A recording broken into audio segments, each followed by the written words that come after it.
नमस्कार, DNP India में आपका स्वागत और मैं हूं आपके साथ राहुल चौधरी। जैसा कि आप सभी को पता है कि 5 राज्यों में विधानसभा चुनाव का दौर जारी है और सभी को 3 दिसंबर का इंतजार है, जिस दिन इन चुनावों के नतीजे आएंगे, क्योंकि इसके बाद लोकसभा चुनाव का बिगुल फूंक जाएगा और सभी दल लोकसभा चुनाव के लिए मैदान में उतर जाएंगे। बीजेपी के नेतृत्व वाला एनडीए गठबंधन फिलहाल मजबूत दिखाई देता है, क्योंकि हाल ही के हुए सर्वे में अभी तक भी एनडीए की सरकार बनती हुई दिखाई दे रही है। दूसरी ओर विपक्षी गठबंधन है, जिसमें 28 दल शामिल हैं। इंडिया गठबंधन, अगर एक तरफ से देखा जाए तो इसमें सभी मजबूत विपक्षी पार्टियां हैं, लेकिन समस्या यह है कि सभी में आपसी विचारों की लड़ाई है। गठबंधन में बिखराव साफ देखा जा सकता है। यही कारण है कि इन दिनों तीसरे मोर्चे के बनने की कवायद भी शुरू हो गई है, जिसमें समाजवादी पार्टी और गठबंधन, टीएमसी, जेडीयू, डीएमके जैसे दलों के नाम सामने आ रहे हैं।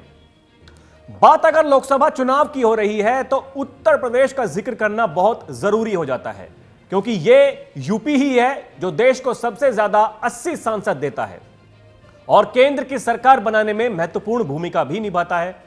यूपी में सबसे बड़ी पार्टी है बीजेपी। विपक्ष की अगर बात करें तो अखिलेश यादव की समाजवादी पार्टी हुंकार भर रही है और 2022 के विधानसभा चुनाव से पहले समाजवादी पार्टी और पश्चिम यूपी में अपना दबदबा रखने वाली जयंत चौधरी की राष्ट्रीय लोकदल का गठबंधन हुआ था, जिसका फायदा भी दोनों ही दलों को होता हुआ दिखाई दिया। लोकसभा चुनाव के लिए यूपी में अखिलेश यादव 65 सीटें और जयंत चौधरी पश्चिम की 12 से 14 सीटें मांग रहे हैं, क्योंकि पश्चिम उत्तर प्रदेश आरएलडी का गढ़ माना जाता है। इसलिए पार्टी और पार्टी के मुखिया जयंत चौधरी फुल कॉन्फिडेंस में दिखाई दे रहे हैं। पार्टी अपना प्लान भी बना रही दिखाई दे रही थी, लेकिन इन्हीं तैयारियों के बीच कुछ ऐसा हुआ जिसके बारे में पार्टी के मुखिया जयंत चौधरी ने कभी सोचा भी ना होगा। जी हां, लोकसभा चुनाव से पहले राष्ट्रीय लोकदल यानी आरएलडी को तगड़ा झटका लगा है। पार्टी के 3 अहम नेताओं ने जयंत चौधरी के साथ छोड़ दिया है। तीनों ने चिट्ठी लिखकर अपना इस्तीफा भेज दिया है। इस्तीफा देने वालों में आरिफ महमूद, अमित कुमार पटेल और मनजीत सिंह शामिल हैं।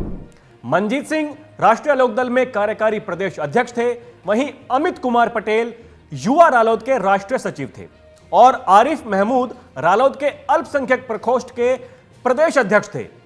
अमित पटेल ने जयंत चौधरी को लिखी चिट्ठी में पार्टी नेताओं की कार्यशैली ठीक न होने और कभी किसी समस्या में फोन न उठाने जैसे गंभीर आरोप लगाए हैं।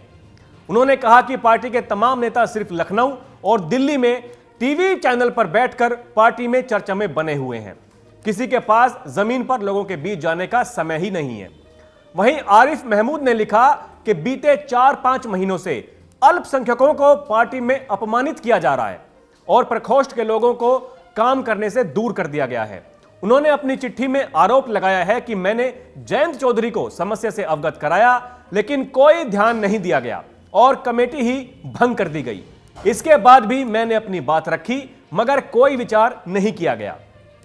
दूसरी ओर मनजीत सिंह ने अपनी चिट्ठी में लिखा है कि अगस्त से लेकर अक्टूबर के दौरान 3 महीनों में हुए घटनाक्रम के बारे में मैंने आपको जानकारी दी, लेकिन कोई संतोषजनक जवाब नहीं मिला। राष्ट्रीय लोकदल ने अपने बेस वोटर्स किसानों की आवाज उठाना भी बंद कर दिया है। जो आवाज उठाना चाहता है उसे दबा दिया जाता है।